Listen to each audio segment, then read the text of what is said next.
here I am, in the place to be, Mr. K and B, you fuck with me, extra sexy, extraordinary, palms are hairy, your mama popped my cherry, so back on up, I'm about to get loose. What up, y'all? It's K&B, the Sexy Ninja, in the place to be for a Paper Saber universe, and this is the Sexy Ninja Cast, podcast, vlogcast, for that ass, whatever you want to call it, and we're going to talk about something very important to me, because I woke up to it Monday morning, and I've had a rough couple of weeks, man. I'm not going to lie. You know, I started the Sexy Ninja, the Juggalo vlogs to show the weight loss and stuff like that, but just with current events, I got depressed, y'all. I'm still in a little bit of that depression. You know, I kind of got out of it when the new ICP album came out. And, you know, and then, like, I feel like I was uplifted a little bit more Monday morning. And after, you know, all just watching wrestling, and, you know, there's something, like, I've been trying to, like, get myself to watch some other stuff that I really want to get caught up on and stuff like that, like Star Trek Strange New Worlds. I really enjoyed the first two seasons. I started season 3 and stuff like that, but nothing gets me going. Nothing gets the blood boiling more than Star Wars. You know, this movie is officially, like, in my brain, like, I'm gonna take the week off. I'm gonna get every single piece of merch available, and you know who I'm talking about. The Mandalorian and Grogu movie. Freaking hallelujah, thank you. And don't get me wrong, it's Star Wars all the time in this house. It's all the time, man. I just watched A New Hope yesterday, the unspecialized version, and just like, man, I love this film. Like, and I put it on because I was going to be like, okay, I'm going to do this, I'm going to do that, you know, and thank you for the people who commented on the video itself on TikTok and stuff like that, saying like, yeah, I'm the same. I get distracted in a lot of ways, you know, and then Star Wars is one of those things where I do really, I'm just like, I go in deep. Comic books, books, you know, the movies, behind the scenes stuff. Like, Star Wars is the jam, the bread and butter to the jam of the bread and butter, whatever that means, whatever metaphor that is. You can quote me, you can put that on my gravestone. No, I love Star Wars on my gravestone. knock on that one. But yeah, so Star Wars is always a part of me, and I know it's a part of you. It's a fandom, you know, love, hate, just like being a wrestling fan. You know, all of us are slightly divided on The Last Jedi. Still, I'm trying to, and I like to be positive with everything. I like to, like, be positive. I like to, you know, just give that positive energy and everything like that into this fandom. But you know, I'm willing to give The Last Jedi another chance. I haven't seen it since it's released. I've seen it 2.5 times. Probably the lowest Star Wars thing I've ever seen, ever. And that's saying, like, I rewatched The Acolyte more than I have seen The Last Jedi, you know. And speaking of that, before we talk about The Mandalorian and Grogu and watch the trailer here and stuff like that, I know a lot of people are like, oh my gosh, it's a teaser, you know. And I do have the one from Japan, from Star Wars Celebration, that I watch all the time when I'm feeling down, I'm feeling in a rut and stuff like that, especially if I'm at work, because I don't want to be at work, and I'm like, I need something, so I go and grab my phone, I go into my little corner and whatnot, and I'm like, oh yeah, this movie's coming. Oh, 2026, May. Oh, I can't be here any sooner. So I go to my little happy place and I put on Star Wars, and I'm looking at my Star Wars shelves and everything like that. But before we let's just watch the trailer, okay? And I'm pushing play now. I'm not doing the sound because I don't want to get in trouble. I did that once with The Rise of Skywalker, and I got in trouble because of the sound. So right here, Razor Crest is back. You know, Razor Crest 2, I don't know how. I hope they explain. You know, there's little Grogu's, you know, chilling, looking through the telescope and stuff like that.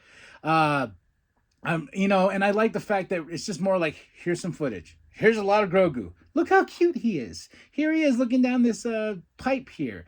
And then we go here, Sigourney Weaver in Star Wars. And Mr. Grogu here just wants his chips. He wants his snacky snacks, but no. She's like, no, you don't get that. He's like, oh, I feel you, Grogu. I feel you.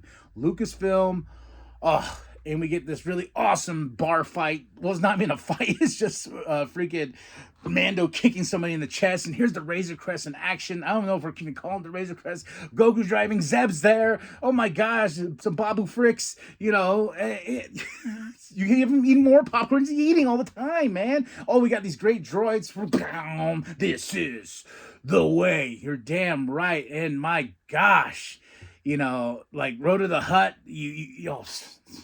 this AT just great shot right there, man. And right here, the Mandalorian and Grogu, like, oh, Star Wars and forged for IMAX. And I love this last shot here. A little spray, haha, and this just like, good job, baby. And I was just like, oh my gosh, this makes me happy. I watched it like 1,000 times. I don't think it's as good as what they got in Japan, because in the trailer there's a lot more epic. On that AT-AT, like there's a shot where he's just going in, he's inside the thing, bam, bam, bam, bam, bam, a lot more action in that, a little bit more dialogue and stuff like that. There was a lot more to like chew on the Japanese trailer that they got. And for Star Wars Celebration, but it's fine. I'm just like, just give me more, just to look forward to. And I was talking to a homie, and I was just like, man, I remember when I got to see Phantom Menace, and then we're just talking about the prequels era and going to see those movies. And then I remember I got in for Revenge of the Sith. I got in trouble all the damn time for using the library computer just to watch the trailer. And back then, the internet isn't like it is today, man. Like, it's not on my phone to be like, oh, I can watch this trailer over and over again. Like, I had to do some little bit of dial-ups back then and stuff like that. And that trailer I watched so much. I knew it by heart. Lord Vader. The music, that it was just everything. And this it was just like, man, we're getting another Star Wars movie. Finally, as much as I love this, like that we got these shows and stuff like that, it needs to be back in the theater. We need movies. And recently rewatching Revenge of the Sith on the big screen, man, it was just like, it's just a come to Jesus moment, man. Just like, oh, I love every single second of this, man. And then, like, in 2 years, we got the 50th anniversary of Star Wars. They're going to be in California for that one. And I told my wife, I was like, man, if we start planning now, I want to go to the Star Wars Celebration. Like, it would mean the world to me. And just how much, the films in general, like, especially the original trilogy to the prequel trilogy. Sequel trilogy has its moments. And I have people who are like, oh, you defend Disney and this and that. No, I'm just enjoying Star Wars for what it is. But I do have criticisms. With the Acolyte, when it came out, a lot of people were like, this is also awful. I was like, but Chimera, the Stranger, there's so much there. I got to see this man shirtless and butt booty naked. I never saw that before. I was like, okay, sure. But no, like, there was so much with the Acolyte. I felt like, I don't know, the third episode is really not my favorite. The whole flashback scene when Osha and May were kids, I just like that episode.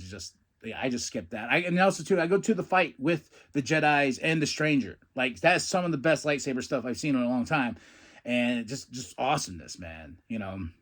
And we got Andor. Andor is definitely a different cup of tea for any Star Wars fans. I've heard people who don't even like Star Wars, but they like Andor.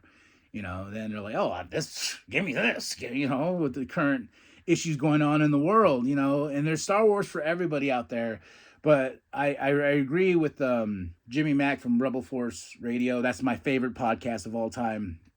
Not this podcast is my super favorite of all time, but Star Wars wise, that's one of my favorites. And he says Star Wars has an identity crisis because they keep trying to make Star Wars movies like, they're like, here's Goonies in space, and here's Andor on political fascism stuff, and then here's this show, then here's this, it's like, why are you trying to reinvent the wheel? Because after rewatching the 77 film again, in its natural glory, it was just like, oh yeah, like it's and I told everybody I was telling my friend Doug, not everybody. Even my wife gets tired of me talking Star Wars, but my buddy Doug, me and him can talk Star Wars. I told him my problem with current Star Wars is mystery box storytelling. Like they did that with the sequel trilogy, who's Rey's parents? And then like Last Jedi came and kind of was like, forget the past must die. And then Rise of Skywalker's like, no, we must embrace the past. Here's Emperor Palpatine. Somehow he's come back. And this is like, what the fuck is going on? Oh, then they're like, oh, she's a Palpatine. But also at the end, she's a Skywalker. And it's just like, oh, okay, you guys have no real... And if this being the sequel trilogy, we never got the moment with Han, Leia, Luke, Chewie, Lando. Like, we never got the band back together. And that was really frustrating. And then it's just like, we kill Han in the first one. We kill Luke after he does a Skype thing. And then then, of course, Carrie Fisher passing couldn't stop that. But Carrie's character, Prince Leia, she passes away in Rise of Skywalker. It's just one of those things, like, it's just like, damn, the missed opportunities with this whole thing. Do I still love the films? Except Last Jedi. Yes, I do love Force Awakens because it sets up it's basically a New Hope, rebooted. You got Starkiller Base and all this and that. Then you got the second movie that was like, nah. Shoo. Then you got the third movie. It's like, it's just a good time. I'm just here for a good time, I guess, But in that frustration, with the Mandalorian and Grogu, I think Jon Favreau really tapped into something with the Mandalorian series. Like, that series took the world by storm, especially Grogu and everything like that. When he was just Baby Yoda, that, like, they're like, how are you not marketing that? Now his Grogu's everywhere, like anywhere and everywhere. And then when he finally got his name, I would always argue with people because, oh, Baby Yoda. I'm like, no, it's Grogu. It's Grogu. Damn it, Grogu. And I think it's just that third season. I think I need to do a nice rewatch of The Mandalorian because it's just that third season it's hit and miss. Like, the episodes were there was some really good episodes and there was just some really bad episodes. And and the ending was just like, yeah, here we go. This is over. Now we're chilling. I got a house. Grogu's on the lawn playing. Whatever. And end. So, but with this trailer here and what I've seen with the trailer from the Star Wars Celebration, it's putting those Star Wars feels back inside, and relighting a fire that's already on fire right now. It's always been on fire, and it's like Star Wars 24/7. And I talk about it and people are like, oh my God, Star Wars guy here. You see my truck, Star Wars all over it, and it's just because, like, I embrace this world so much because when I was growing up, and people who are probably new to Paper Saber Universe and stuff like that, I grew up on the reservation. I am 100% Navajo. And when I was on the reservation, like, I found Star Wars. I found this movie, and I was Luke on a desert planet, out there's really nothing on the res. And I wanted to go blow up my Death Star. I wanted to embrace something. I wanted to find something. And then as I grew up, I realized Han Solo is a lot cooler. But I wanted to find my Death Star and blow it up and then go save the princess and, go on this grand adventure. And that movie it's just so special in every single way. Then when you go into the behind the scenes stuff, it just makes you appreciate filmmaking and writing. I love to write. I started writing I write Star Wars stories here and there, stuff that I'm like, oh, that would be cool. I'm working on this Rey story that I really think was cool and stuff like that. And who's it for? It's for me. Because I'm just like, I just want to like, this is why nerds have conversations after movies. They go stand in the parking lot for 30 to an hour. Me and my friends used to do that when we used to go to midnight premieres before there was even seat assigning, which I am thankful for today. There used to be fights that would go down if you didn't get your proper seat, And Star Wars was one of those things. When you saw Force Awakens, I was there, midnight premiere for that, and and yeah, that specialness going to the movies and doing that and hanging out with a group of people and who can beat each other first to get to the theater, you know, to stand in front of the theater and wait for this movie until it hits midnight and everything. Like that's a treasure. And I think the last time I ever did that was X-Men Days of Future Past. I could be wrong. Doug, if you're watching, you could correct me. I could be wrong. That was probably the last hoorah I did. And I remember the last hoorah because the next day I got sick. Because I was like, my body can't do this no more. Then thank God, thank the movie gods, you know, for seat assigning. I'm like, oh, I can, you know, but I still show up like 30, 40 minutes early just so I can sit down, get my popcorn, go use the restroom, and this and that. So then when I lock in my seat, baby, I'm locking in. That tradition's still alive. And to this day, my order is still alive. Red Vines, you know, I went over to Coke Zero now. I used to do cherry Coke, man. Coke Zero, light ice, you know, and extra large popcorn, layered, then a little bit of salt, butter on top. That's the K&B movie experience going right there. So, Mandalorian Grogu, I really like the poster they released. I know I'm rambling, but I really like the poster they released, man. It just gives me that, like, my homie Steven, I'm going to credit him for this because I was trying to find the words, but the pulp vibes, like the cereal, you know, just like, you're going on. And I just read it. It's like, I can just hear, ladies and gentlemen, the Mandalorian and Grogu. You know, we were going on this adventure here in May. And it's just like, oh. And you know, you see Jabba the Hutt's kid, you know, like big, bulky, got abs and stuff like that. I'm hoping they market this like crazy. I'm hoping action figures, of course, you know, we bring Star Wars back to a bigger level. Because Rise of Skywalker, there was hardly any, like anything really to, it's just like, okay, here's the movie, we're going to wrap it up. Skywalker Saga, here's your 4K Blu-ray box, boom, we're done, we're over, we're done with that. Oh, they like Rey? Well, there's a potential Rey movie. Well, we can do this, we can do that. But now that we actually have something cemented in stone, one, like Mandalorian and the Mandalorian and Grogu, which we saw the trailer for, and we know it's real. That's the problem with Star Wars. With Kathleen Kennedy, where they have the big conventions and whatnot, they're like, look at all these dates. Star Wars, Star Wars, Star Wars. Movie every other year. And we're like, oh. Then it's just like, nope. Now it's real. Now it's like, oh my God, I have a Star Wars film to look forward to next year. Then the next year's Star Wars Starfighter with Ryan Gosling. I was like, oh my gosh. Okay, we're getting back on track. It's got a pulse again. Let's go. Yes, the shows were great. Great to hold us over and stuff like that. But I want the theatrical experience again. I want to be like, oh man, this is why we're standing here. This is we're gonna, after we get done with this movie, and we're gonna talk about it. You know, that's what we need. Like the shows that, like, you know, I'll talk to people about the shows, but there's not many people who do watch the shows. I'm like, have you seen Ahsoka? I'm like, man, I heard that you have to watch Rebels. I was like, oh, okay. He's like, have you seen this? No, I don't know. You know, and I think the only show that I really talk to people about, most of it is with Doug, but I say outside of those conversations would be the Obi-Wan show. It's a good show, but I don't know, the whole Reva thing, I just don't care for him. And I really felt like they should have focused on the Anakin and Obi-Wan relationship a lot more, you know, and then it was like, here's little Leia. I'm like, okay. That just means there's really no consequences there because we know Leia's going to be fine. Then the whole, here's baby Skywalker, Luke, it was like, oh, come on. I was like, just give me Anakin and Obi-Wan. The scenes we got were like, mwah. You know, Vader telling Obi-Wan, like, oh, Anakin's dead. So you need to just stop.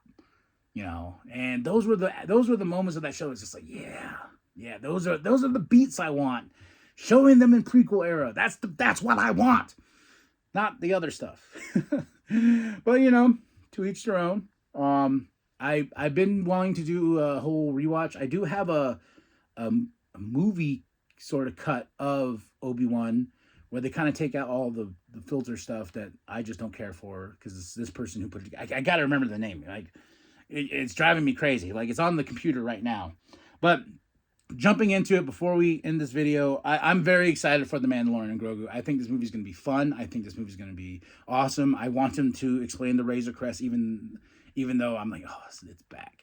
Because that Naboo Starfighter he had, I love that thing too in Book of Boba Fett. I was like, oh, give me that.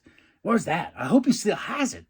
because that thing was awesome. I was like, oh, it's a little smaller, and yeah, and whatnot. Razor Crest, you can walk around and just chill, go to potty, you know. But I want them to explain the Razor Crest. I want to know, like, the problem with the trailer too is like there's really no plot. But I'm okay with that to a point because I'm like, you know what? It's a good tease. It's a good tease. And if you can find the Japanese Star Wars Celebration trailer that they drop exclusively there, go for it because there's a lot more to munch on that trailer. I'm so glad I got it on my phone before it was taken down like crazy. But if you can find it, go check it out, or go to Rebel Force Radio, who break it down for you. Yeah, so before we go here, I have some stuff that I wanted to share. A Star Wars comic I read. Ooh, surprise. But I finally got to sit down. This series came out. It was a big boy. I believe 12, 12 issues. And the first arc was called Star Wars Battle Jakku Insurgency Rising 1 through 4. The second one was called Republic Under Siege. And the last one was called Last Stand. They don't get to Jakku until like the last few issues. So there's really no Battle of Jakku. Like, I feel like this was fun. This takes place right after Return of the Jedi.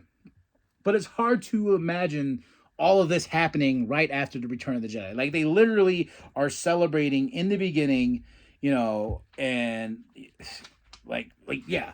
They're like, yeah, we just got done celebrating. Woohoo, oh crap. Now we got all this other stuff to go through, you know. And I feel like this was a modern take of Heir to the Empire.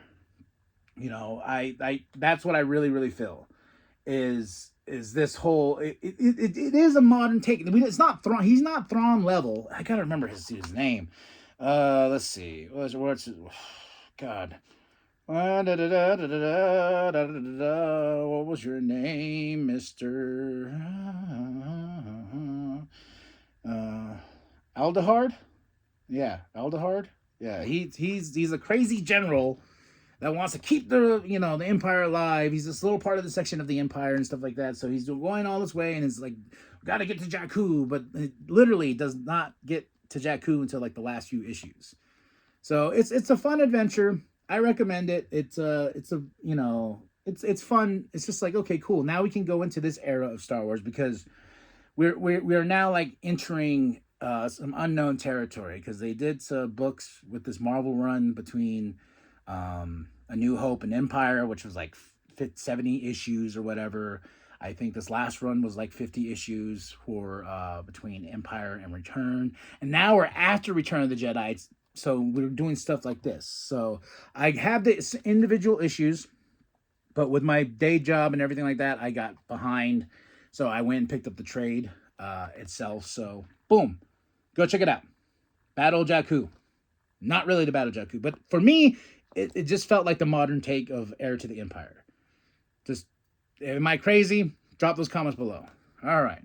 Now, in physical media form, because I'm not really a digital comics guy. I'm not, as you can tell, I like my things. This is my stuff, So I want to own all the physical media for the Star Wars TV shows and on Disney Plus, just because I feel like there's a point where I'm going to be like, it's getting too expensive. Wash my hands of streaming. I have all my entertainment over here. That's what I'm going to do. And plus, too, with WWE and going to ESPN and all this and that, it's a lot. It's a lot, folks. It's a lot. So I got these bad boys here. One of them I got a few years ago, but I had to have it because Clone Wars means everything to me. But I got Clone Wars, the final season right here. And as the CBS Fox, look at that. Oh my gosh. This is what sold me on this.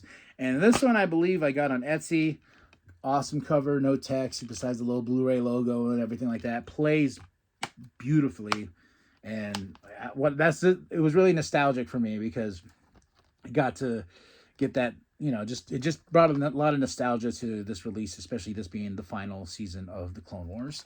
And going right into it is my favorite show that I had to own, and it's my next tattoo, The Bad Batch. Yes, seasons 1 through 3. Great packaging. Only problem is I wish Omega was on the cover. She's not even on the back. But no art on the disc, which is fine for me. I went through each and every disc to play. plays just fine, plays perfect. It's now in the collection. Now the Bad Batch is part of my Clone Wars collection. I showed these on TikTok, but bam, there's my Obi-Wan Kenobi. Not a fan of the back, but the discs, I'm a huge fan of. Look at that. Oh, beautiful, beautiful, beautiful, beautiful, beautiful. And last but not least, the Acolyte. But this is what makes me laugh. The High Republic art and stuff like that. And that's another thing I'm trying to catch up on is the High Republic, because I know that's coming to an end here soon. There's also new Acolyte books, and I know people don't like the Acolyte, but there's, like I said, there's certain aspects of the show I love. So, but that's it. That's all. I just want to get out here and talk some Star Wars. I want to talk about Mandalorian and Grogu. Tell me what you thought of the trailer. Do you love that poster? The poster's my phone wallpaper now.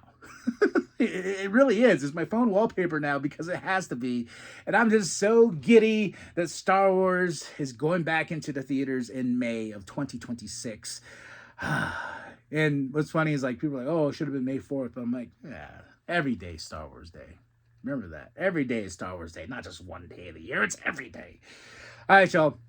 Tell me what you think of the trailer. I liked it for a good tease. I think the one from Star Wars Celebration in Japan is far superior to that trailer because there's a lot more to chew on. This one was just like, here's Grogu. Here's Grogu, like, aiming towards, the younger generation, which is fine. That's what Star Wars is for. It's for kids. I was a kid watching Star Wars, be like, oh my God, this is just crazy. Now look, 30 some odd years later, here I am sitting here talking to a camera and hopefully somebody on the other side of it about Star Wars, and reading about it. So remember, this is the way. Like and subscribe, share with your grandma, share with your grandpa, share with the bum down at Walmart. And I am KMB the Sexy Ninja. And remember to stay sexy, ninjas. Woo, woo, woo.